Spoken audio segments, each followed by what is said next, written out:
that will be the focus of our message this morning. And then tonight, the Abrahamic covenant. So the covenant that God makes with Abraham after this event that we'll look at this morning.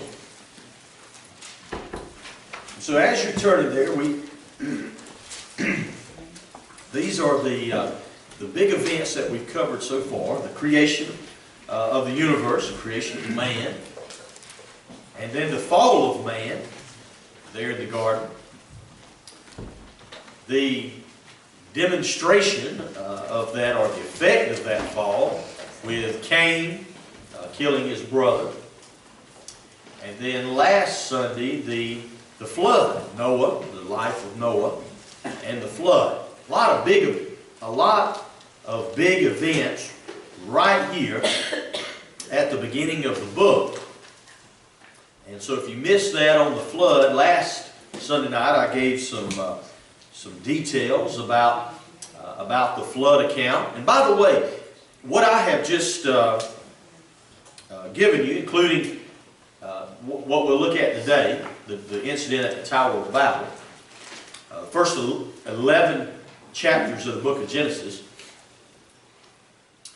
is what some who claim to be Christian view as more of a myth or an allegory, a story told to illustrate a point. They don't take these 11 chapters as being literal, as being the actual account of the early history of man.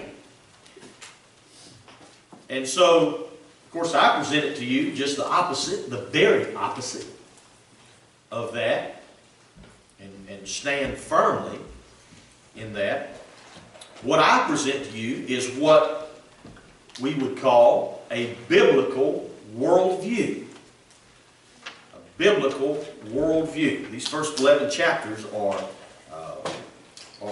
very critical in that. Okay? And that's saying, having a biblical worldview is saying that these very fundamentals of our faith, that God created man.